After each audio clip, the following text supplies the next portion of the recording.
Harry Potter and the Philosopher's Stone, Chapter 5, Diagon Alley. Harry woke early in the next morning. Although he could tell it was daylight, he kept his eyes shut tight. It is a dream, he told himself firmly. I dreamed a giant called Hagrid came to tell me I was going to a school for wizards. When I opened my eyes, I'll be at home in my cupboard. There was suddenly a loud tapping noise, and there's Aunt Petunia knocking on the door. Harry thought, his heart sinking, but he still didn't open his eyes. It had been such a good dream. Tap, tap, tap. All right, Harry mumbled. I'm getting up. He sat up and Hagrid's heavy coat fell off him. The hut was full of sunlight. The storm was over. Hagrid himself was asleep on the collapsed sofa, and there was an owl rapping its claw on the window, a newspaper held in its beak.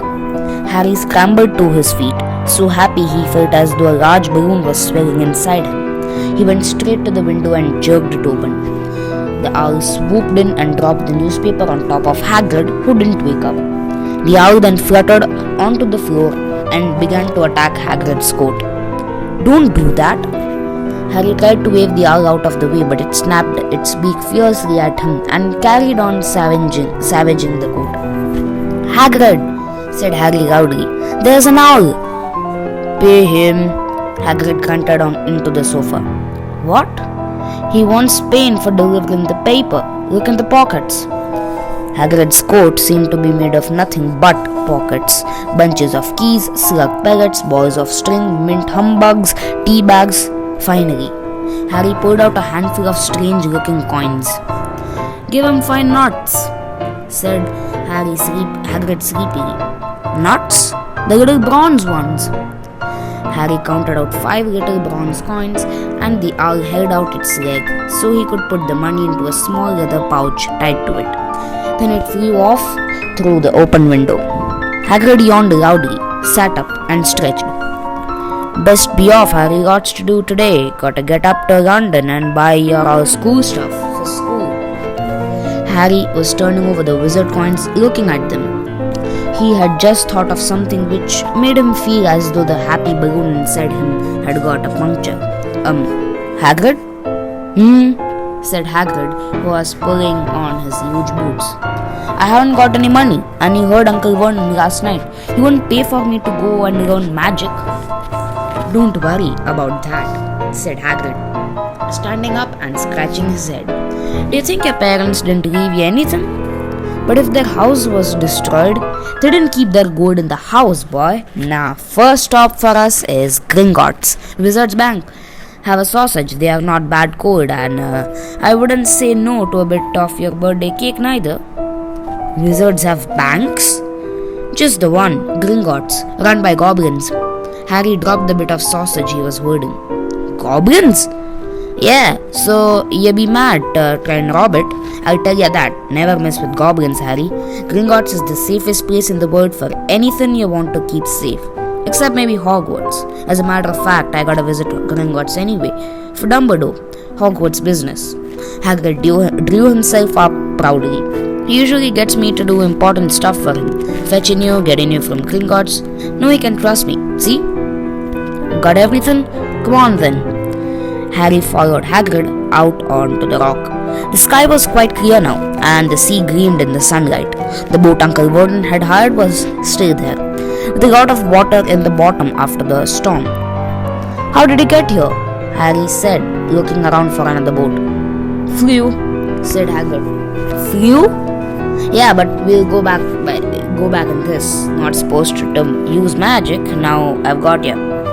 They settled down in the boat. Harry still staring at Hagrid, trying to imagine him flying. Seems a shame to row, though, said Hagrid, giving Harry another of his sideways looks. If I'd speed things up a little bit, would you mind not mention it at Hogwarts? Of course not, said Harry, eager to see more magic. Hagrid pulled out the pink umbrella again, tapped it twice on the side of the boat, and they sped off towards land. Why would you be mad to try and rob Gringotts? Harry asked. Spells, enchantments, said Hagrid, unfolding his newspaper as he spoke. They say there's dragon guard in the high security vaults, and then you got to find your way. Gringotts is hundreds of miles under London, see? Deep under the underground. You'd die of hunger trying to get out, even if you tried to manage to get your hands on something. Harry sat and thought about this while Hagrid read his newspaper, The Daily Prophet. Harry learned from Uncle Vernon that people liked to be left alone while they did this, but it was very difficult. He had never seen so many questions. He had never had so many questions in his life. Ministry of Magic messing things up as usual, Hagrid muttered, turning the page. There's the Ministry of Magic? Harry asked before he could stop himself. Of course, said Hagrid. They wanted Dumbledore for Minister, of course, but he'd never leave Hogwarts, so old Cornelius Fudge got the job. Bungler if there was one, so he pelts Dumbledore with owls every morning asking for advice. But what does a Ministry of Magic do? Well, their main job is to keep it from the muggles that there's still witches and wizards up and down the country. Why? Why? Blimey, Harry, everyone will be wanting magic solutions to their problems. Nah, we'd best leave alone. At this moment, the boat bumped gently into the harbour wall. Hagrid folded up his newspaper and they clambered up the stone steps onto the street. Passers-by stared a lot as Hagrid as they walked through the little town to the station. Harry couldn't blame them. Not only was Hagrid twice as tall as anyone, he kept pointing at perfectly ordinary things like parking meters and saying loudly, "See that, Harry? Things these muggles dream up, eh?" Hagrid, said Harry, panting a bit as he ran to keep up. "Did you say there are dragons at Gringotts?" "Well, so they say," said Hagrid. "Crikey, I'd like to see a dragon." "You'd like one?" "Wanted one ever since I was a kid." "Here we go."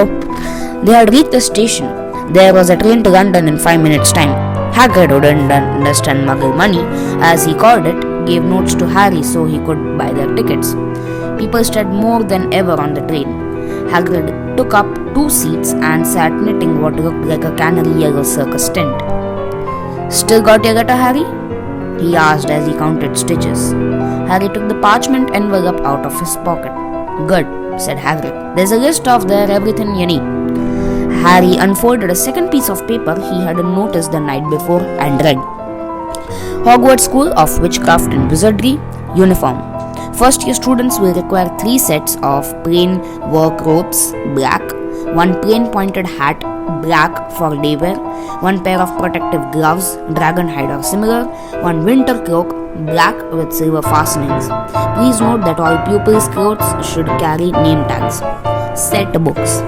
All students should have a copy of each of the following: Standard Book of Spells, Grade 1 by Miranda Goshawk, A History of Magic by Bathilda Bagshot, Magical Theory by Adalbert Waffling, A Beginner's Guide to Transfiguration by Emmerich Switch, 1000 Magical Herbs and Fungi by Philda Spohr, Magical Drafts and Potions by Arsenius Jigger, Fantastic Beasts and Where to Find Them by Newt Scamander, The Dark Forces, A Guide to Self-Protection by Quentin Trimble. Other equipment: 1 wand, a cauldron, pewter, standard size 2, a set glass or crystal files, a telescope, and 1 set brass scales. Students may also bring an owl or a cat or a toad. Parents are reminded that first years are not allowed their own broomsticks. "Can we buy all this in London?" Harry wondered aloud. "If you know where to go," said Hagrid. Harry had never been to London before, although Hagrid seemed to know where he was going. He was obviously not used to getting there in an ordinary way. He got stuck in the ticket barrier on the underground and complained loudly that the seats were too small and the trains too slow. "I don't know how the muggles manage without magic," he said as they climbed a broken down escalator which led up to a bustling road lined with shops. Hagrid was so huge that he parted the crowd easily. All Harry had to do was keep close behind him. They passed bookshops and music stores and hamburger bars and cinemas, but nowhere that looked as if it could sell you a magic wand. This was just an ordinary street full of ordinary people. Could there be really piles of wizard gold buried miles underneath them? Were there really shops that sold spell books and broomsticks? Might this not all be some huge joke that the Dursleys had cooked up? If Harry hadn't known that the Dursleys had no sense of humor, he might have thought so. Yet somehow, even though everything Hagrid had told him so far was unbelievable, Harry couldn't help but trusting him. "This is it," said Hagrid, coming to a halt. "The Leaky Cauldron. It's a famous place." It is a tiny, grubby-looking pub. If Hagrid hadn't pointed it out, Harry wouldn't have noticed it was there. The people hurrying by didn't glance at it. Their eyes slid from the big bookshop on one side to the record shop on the other, as if they couldn't see the Leaky Cauldron at all. In fact, Harry had the most peculiar feeling that only he and Hagrid could see it. Before he could mention this, Hagrid had steered him inside. For a famous place, it was very dark and shabby. A few old women were sitting in a corner, drinking tiny glasses of sherry. One of them was smoking a long pipe. A little man in a top hat was talking to the old barman, who was quite bald and looked like a gummy walnut. The low buzz of chatter stopped as they walked in. Everyone seemed to know Hagrid. They waved and smiled at him as the barman reached for a glass, saying, "The usual Hagrid?" "Can't, Tom. I'm on Hogwarts business," said Hagrid, clapping his great hand on Harry's shoulder and making Harry's knees buckle. "Good Lord," said the barman, peering at Harry. Can this be?" The Leaky Cauldron had suddenly gone completely still and silent. "Bless my soul," whispered the old barman. "Harry Potter, what an honor!" He hurried out from behind the bar, rushed towards Harry and seized his hand. Tears in his eyes. "Welcome back, Mr. Potter, welcome back." Harry didn't know what to say. Everyone was looking at him. The old woman with the pipe was puffing on it without realizing it had gone out. Hagrid was beaming. Then there was a great scraping of chairs, and next moment Harry found himself shaking hands with everyone in the Leaky Cauldron. "Doris Crockford, Mr. Potter, I can't believe I'm meeting you at last." "So proud, Mr. Potter, I'm just so proud." "Always wanted to shake your hand. I'm all of a flutter." "Delighted, Mr. Potter, just can't tell you." "Diggle's the name, Dedalus Diggle." "I've seen you before," said Harry as Dedalus Diggle's top hat fell off his excitement. "You bowed to me once in a shop." "He remembers," cried Dedalus Diggle, looking around at everyone. "Did you hear that? He remembers me." Harry shook hands again and again. Doris Crockford kept coming back for more. A pale young man made his way forward, very nervously. One of his eyes was twitching. "Professor Quirrell," said Hagrid. "Harry, Professor Quirrell will be one of your teachers at Hogwarts." Potter, stammered Professor Quirrell, grasping Harry's hand. "Can't tell you how pleased I am to meet you." "What sort of magic do you teach, Professor Quirrell?" Defense against the dark arts," muttered Professor Quirrell, as though he'd rather not think about it. "Not that you need it, Potter." He laughed nervously. "You'll be getting all your equipment, I suppose. I've got to pick up new books on vampires myself."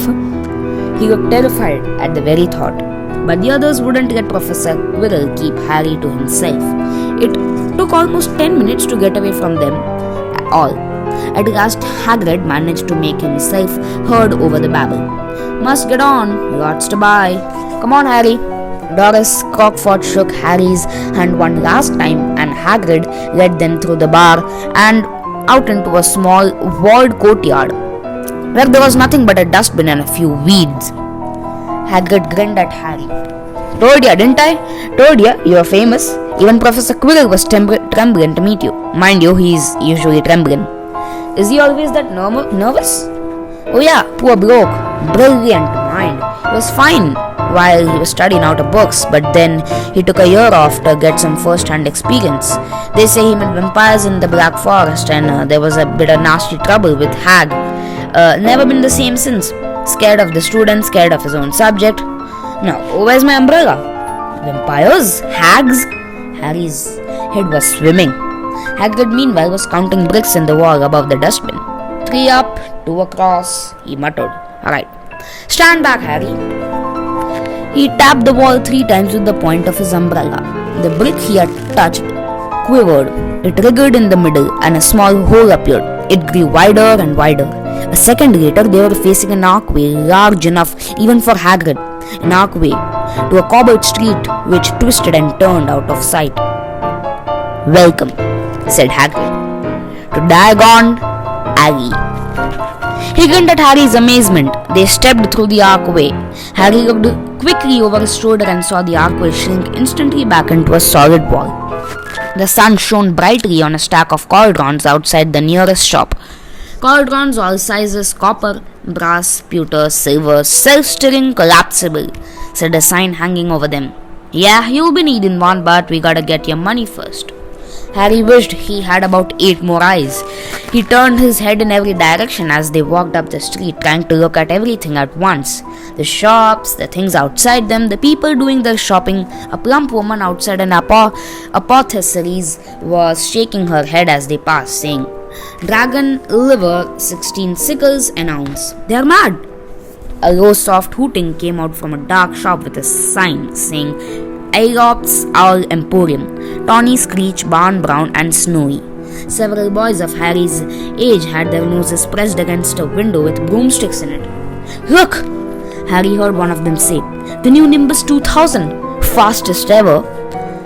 There were shops selling robes, shops selling telescopes and strange silver instruments Harry had never seen before. Windows stacked with barrels of bat spleens and eels' eyes, tottering piles of spellbooks, quills and rolls of parchment, potion bottles, globes of the moon. "Gringotts," said Hagrid. They had reached the snowy white building which towered over the little other shops. Standing beside its burnished bronze doors, wearing a uniform of scarlet gold, was, "Yeah, that's a goblin," said Hagrid quietly as they walked up the white stone steps towards him. The goblin was about a head shorter than Harry. He had a swarthy, clever face, a pointed beard, and Harry noticed very long fingers and feet. He bowed as they walked inside. Now they were facing a second pair of doors, silver this time, with words engraved upon them. "Enter, stranger, but take heed of what awaits the sin of greed. For those who take but do not earn must pay more dearly in their turn. So if you seek beneath our floors a treasure that was never yours, thief, you have been warned, beware of finding more than treasure there." "Like I said, you'd be mad to try and rob it," said Hagrid. A pair of goblins bowed them through the silver doors, and they were in a vast marble hall. About 100 more goblins were sitting on high stools behind a long counter, scribbling in their large ledgers, weighing coins on brass scales, examining precious stones through eyeglasses. There were too many doors to count reading off the hall, and yet more goblins were showing people in and out of these. Hagrid and Harry made for the counter. "Morning," said Hagrid to a free goblin. "We have come to take some money out of Mr. Harry Potter's safe." "You have a key, sir?" "Got it here somewhere," said Hagrid as he started emptying his pockets onto the counter, scattering a handful of moldy dog biscuits over the goblin's book of numbers. The goblin wrinkled his nose. Harry watched the goblin on the right weighing a pile of rubies as big as glowing coals. "Got it," said Hagrid at last, holding up a tiny golden key. The goblin looked at it closely. "That seems to be in order. And I've also got a letter here from Professor Dumbledore," said Hagrid importantly, throwing out his chest. "It's about the you know what in Vault 713. The goblin read the letter carefully. "Very well," he said, handing it back to Hagrid. "I will have someone take you down both the vaults. Grifhook was yet another goblin. Once Hagrid had crammed all the dog biscuits back inside his pockets, he and Harry had followed Grifhook towards one of the doors leading off the hall. "What's the you-know-what in Vault 713? Harry asked. "Can't tell you that," said Hagrid mysteriously. "Very secret. Hogwarts business. Dumbledore's trusted me. More on my job's worth to tell you that." Grifhook held the door open for them. Harry, who had expected more marble, was surprised. They were in a narrow stone passageway lit with flaming torches. It sloped steeply downwards, and there were little railway tracks on the floor. Griffook whistled, and a small cart came hurling up the tracks towards them. They climbed in. Hagrid with some difficulty and were off.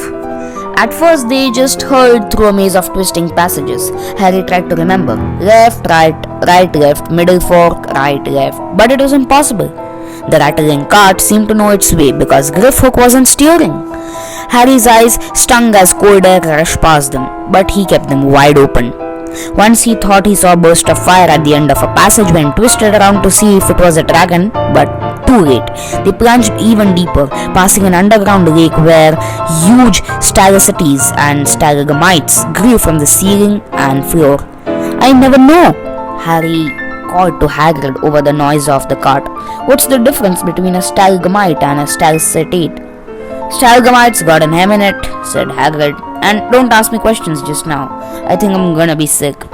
He did look very green, and when the cart stopped at last beside a small door in the passage wall, Hagrid got out and had to lean against the wall to stop his knees trembling. Griffhook unlocked the door. A lot of green smoke came billowing out as it cleared. Harry gasped. Inside were mounds of gold coins, columns of silver, heaps of little browns, nuts. All yours, smiled Hagrid. All Harry's? It was incredible. The Dursleys couldn't have known about this, or they'd have had it from faster than blinking. How often had they complained how much Harry cost them to keep, and all the time there had been a small fortune belonging to him, buried deep under London. Hagrid helped Harry pile some of it into a bag. The gold ones are galleons, he explained. 17 silver sickles to a galleon and 29 nuts to a sickle. It's easy enough, right? That should be enough for a couple of terms. We'll keep the rest safe here. He turned to Griffhook. Vault 713 now, please, and can we go more slowly? One speed only, said Griffhook. They were going even deeper now and gathering speed. The air became colder and colder as they hurtled around tight corners. They went rattling over an underground ravine, and Harry leaned over the side to try and see what was down at the dark bottom, but Hagrid groaned and pulled him back by the scruff of his neck. Vault 713 had no keyhole. Stand back, said Griffhook importantly. He stroked the door gently with one of his long fingers, and it simply melted away. If anyone but a Gringotts goblin tried that, they'd be sucked through the door and trapped in here, said Griffhook. How often do you check to see if anyone's inside? Harry asked. About once every 10 years, said Griffhook with a rather nasty grin. Something really extraordinary had to be inside this top security vault. Harry was sure, and he leaned forward eagerly, expecting to see fabulous jewels at the very least. But at first he thought it was empty. Then he noticed a grubby little package wrapped in brown paper lying inside on the floor. Hagrid picked it up and tucked it deep inside his coat. Harry longed to know what it was, but knew better than to ask. Come on, back in this infernal cart and don't talk to me on the way back. It's best if I keep my mouth shut, said Hagrid. One wild cart ride later, they stood blinking in the sunlight outside Gringotts. Harry didn't know where to run first now that he had a bag full of money. He didn't know how many galleons there were to a pound to know that he was holding more money than he had ever held in his own life. More money than even Dudley had ever imagined. Might as well get your uniform, said Hagrid, nodding towards Madame Malkin's robes for all occasions. Listen, Harry, would you mind if I slipped off or pick me up in the leaky cauldron? I hate them, Gringotts carts. He did still look a bit sick, so Harry entered Madame Malkin's shop alone, feeling nervous. Madame Malkin was a squat, smiling witch, dressed all in mauve. Hogwarts, dear? She said when Harry started to speak. Got the lot here, another young man being fitted up just now, in fact. In the back of the shop, a boy with pale pointed face was standing on a footstool while a second witch pinned up his long black robes. Madame Malkin stood Harry on a stool next to him, slipped a long robe over his head and began to pin it to the right length. Hello, said the boy. Hogwarts too? Yes, said Harry. My father's next door buying my books and mother's up the street looking to wands, said the boy. He had a bored, drawling voice. Then I'm going to drag them off to look at racing brooms.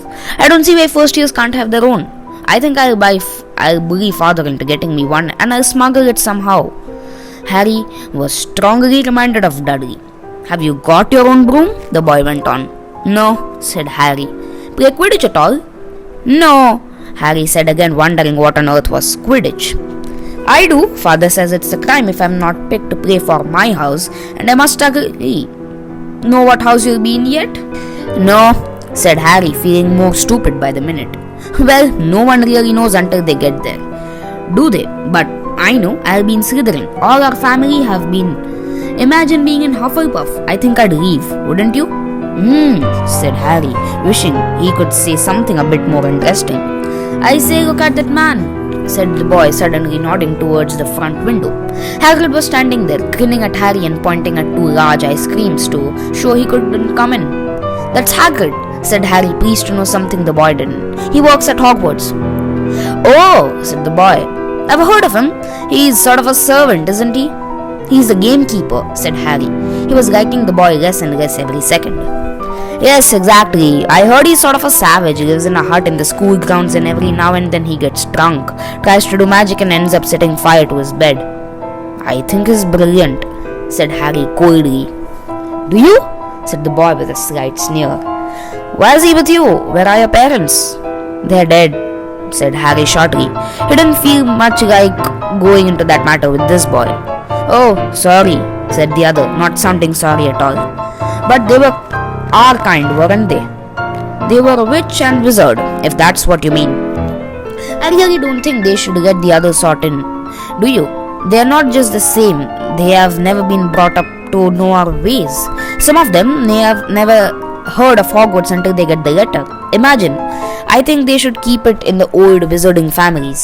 What's your surname anyway?" But before Harry could answer, Madam Malkin said, "That's you done, my dear," said Harry, not sorry for an excuse to stop talking to the boy. "Hop down from the footstool." "Well, I'll see you at Hogwarts, I suppose," said the drawling boy. Harry was rather quiet as he ate the ice cream Hagrid had bought him, chocolate chip and a raspberry with chopped nuts. "What's up?" said Hagrid.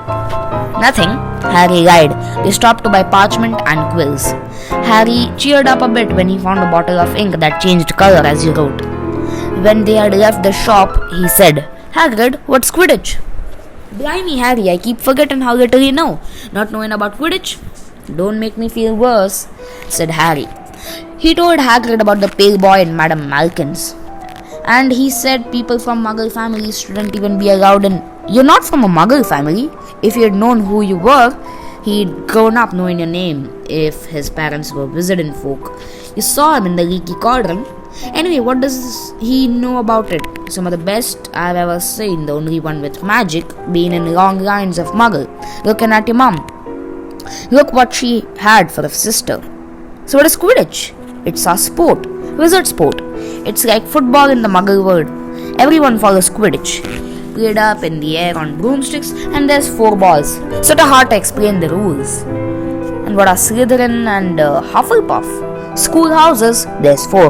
Everyone says Hufflepuff are a lot of duffers, but I bet I'm in Hufflepuff," said Harry gloomily. "Better Hufflepuff than Slytherin," said Hagrid darkly. "There's not a single witch or wizard who went bad who wasn't in Slytherin. You know who was one. You know who was at Hogwarts?" "Yeah, years and years ago," said Hagrid. They had bought Harry school books in a shop called Flourish and Blots, where the shelves were stacked to the ceiling with books as large as paving stones bound in leather. Books of the size of postage stamps in covers of silk, books full of peculiar symbols, and a few books with nothing in them at all. Even Dudley, who never read anything, would have been wild to get his hands on some of these. Hagrid almost had to drag Harry away from curses and counter-curses, bewitch your friends and befuddle your enemies with the latest revenges, hair loss, jelly legs, tongue-tying and much, much more, by Professor Vindictus Viridian. "I was trying to find out how to curse Dudley." "I'm not saying that's not a good idea, but you're not to use magic in the Muggle world except in very special circumstances," said Hagrid. "And anyway, you wouldn't work on any of the curses yet. You'll need a lot more study before you get to that level." Hagrid wouldn't let Harry buy a solid gold cauldron either. "It's a pewter on your list. but they got a nice set of scales for the weighing potion ingredients and a collapsible brass telescope. Then they visited the apothecaries, which was fascinating enough to make up for its horrible smell, a mixture of bad eggs and rotted cabbages. Barrels of slimy stuff stood on the floors, jars of herbs, dried roots and dried powders lined the walls. Bundles of feathers, strings of fangs and snarled claws hung from the ceiling. While Hagrid asked the man behind the counter for a supply of some basic potion ingredients for Harry himself examined silver unicorn horns at 21 galleons each and a minuscule glittery black beetle. 5 nuts a scoop. Outside the apothecaries, Hagrid checked Harry's list again. Just your wand left. Oh yeah, and I haven't still got your birthday present. Harry felt himself go red. You don't have to. I know I don't have to. Tell you what, I'll get you an animal. Not a toad. Toads went out of fashion years ago. Yet be laughed at. And I don't like cats, they make me sneeze. I'll get you an owl. All the kids want owls. They are dead useful. Carry a post and everything. 20 minutes later they left Aesop's Owl Emporium, which had a dark and full of rustling and flickering jewel bright ties. Harry now carried a large cage which held a beautiful snowy owl, fast asleep with her head under her wing. He couldn't stop stammering his thanks, sounding just like Professor Quirrell. Don't mention it, said Hagrid gruffly. Don't expect you have had a lot of presents from the Dudleys. Mr. Ollivander's left now. Only place for wands. Ollivander's, and you gotta have the best wand. A magic wand. This was what Harry had been really looking forward to. The last shop was narrow and shabby.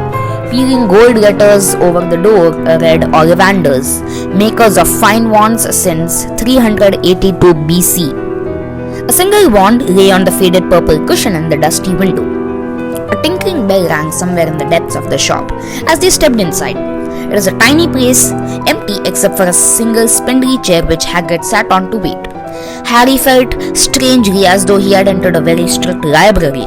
He swallowed a lot of new questions which had just occurred to him and looked instead at the thousands of narrow boxes piled neatly right up to the ceiling. For some reason, the back of his neck prickled. The very dust and silence in here seemed to tingle with some secret magic. "Good afternoon," said a soft voice. Harry jumped. Hagrid must have jumped too because there was a loud crunching noise and he got quickly off the spindly chair. The old man was standing before them, his wide pale eyes shining like moons through the gloom of the shop. "Hello," said Harry awkwardly. "Ah, yes," said the man. Yes, I thought I'd be seeing you soon. Harry Potter." It wasn't a question. "You have your mother's eyes. It seems only yesterday she was here in herself buying her first wand. 10¼ inches long, swishy, made of willow. Nice wand for charm work." Mr. Ollivander moved closer to Harry. Harry wished he would blink. Those silvery eyes were a bit creepy. Your father, on the other hand, favored a mahogany wand, 11 inches, pliable, a little more powerful and excellent for transfiguration. Will I say your father favored it? It's really the wand that chooses the wizard, of course. Mr. Ollivander had come so close that he and Harry were almost nose to nose. Harry could see himself reflected in those misty eyes. And that's where Mr. Ollivander touched the lightning scar on Harry's forehead with a long white finger. "I'm sorry to say, I sold the wand that did it," he said softly. 13½ inches, powerful wand. Very powerful and in the wrong hands. Well, if I'd known what that wand was going out in the world to do. He shook his head and then to Harry's relief spotted Hagrid. Rubius Hagrid, how nice to see you again. Oak, 16 inches, rather bendy, wasn't it?" "It was, sir. Yes," said Hagrid. "Good wand, that one, but I suppose they snapped it in half when you got expelled." Mr. Ollivander suddenly stirred. Yes, they did, yes," said Hagrid, shuffling his feet. "I still got the pieces though," he added brightly. "But you don't use them," said Mr. Ollivander sharply. "Oh no, sir," said Hagrid quickly. Harry noticed he gripped his pink umbrella very tightly as he spoke. Said Mr. Ollivander, giving Hagrid a piercing look. "Well now, Mr. Potter, let me see." He pulled a long tape measure with silver markings out of his pocket. "Which is your wand arm?" Well, I'm right-handed," said Harry. Hold out your arm. That's it." He measured Harry from shoulder to finger, then wrist to elbow, shoulder to floor, knee to armpit, and round his head. As he measured, he said, "Every Ollivander wand has a core of powerful magical substance, Mr. Potter. We use unicorn hairs, phoenix tail feathers, and the heartstrings of dragons. No two Ollivander wands are the same, just as no two unicorns, dragons, or phoenixes are quite the same. And of course, you will never get such good results with any other wizard's wand." Harry suddenly realized that the tape measure, which was measuring between his nostrils, was doing this on its own. Mr. Ollivander was flitting around the shelves, taking down boxes. "That will do," he said, and the tape measure crumpled into a heap on the floor. "Right then, Mr. Potter, try this one. Beechwood and dragon heartstring. 9 inches, nice and flexible. Just take it and give it a wave." Harry took the wand and, feeling foolish, waved it around a bit. But Mr. Ollivander snatched it out of his hand almost at once. "Maple and phoenix feather, 7 inches. Quite whippy. Try." Harry tried, but he hardly raised the wand when it was too snatched back by Mr. Ollivander. No. Here, ebony and unicorn hair.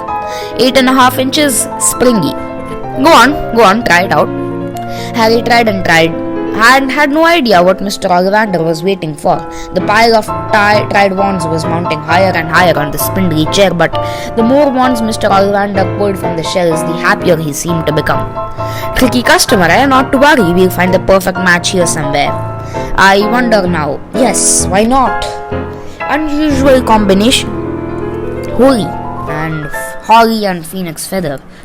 11 inches, nice and supple." Harry took the wand. He felt a sudden warmth in his fingers. He raised the wand above his head, brought it swishing down through the dusty air, and a stream of red and gold sparks shot from the end like a firework, throwing dancing spots of light onto the walls. Hagrid whooped and clapped, and Mr. Ollivander cried, "Oh, bravo! Yes, indeed! Oh, very good! Well, how curious! How very curious!" He put Harry's wand back into its box and wrapped it in brown paper, still muttering, Curious. "Sorry," said Harry, "but what's curious?" Mr. Ollivander fixed Harry with his pale stare. "I remember every wand I've sold, Mr. Potter. Every single wand. It so happens that the phoenix, whose tail feather is in your wand, gave another feather. Just one other. It is very curious indeed that you should be destined for this wand when its brother gave you that scar." Harry swallowed. "Yes, 13.5 inches. Curious indeed how these things happen. The wand chooses the wizard, remember. I think we must expect great things from you, Mr. Potter. After all, he who must not be named did great things. Terrible, yes, but great." Harry shivered. He wasn't sure he liked Mr. Ollivander too much, but he paid 7 gold galleons for his wand, and Mr. Ollivander bought them from his shop. The late afternoon sun hung low in the sky as Harry and Hagrid made their way back to Diagon Alley. Back through the wall, back through the leaky cauldron, now empty. Harry didn't speak at all as they walked down the road. He didn't even notice how much people were gawping at them on the underground, laden as they were with all their funny-shaped packages, with the sleeping snowy owl on Harry's lap. Up another escalator, out into the Paddington station, Harry only realized where they were then, when Harry tapped him on his shoulder. "Got time for a bite to eat before your train leaves?" he said. He bought Harry a hamburger and they sat down on plastic seats to eat them. Harry kept looking around. Everything looked so strange somehow. "You alright, Harry? You're very quiet," said Hagrid. Harry wasn't sure he could explain.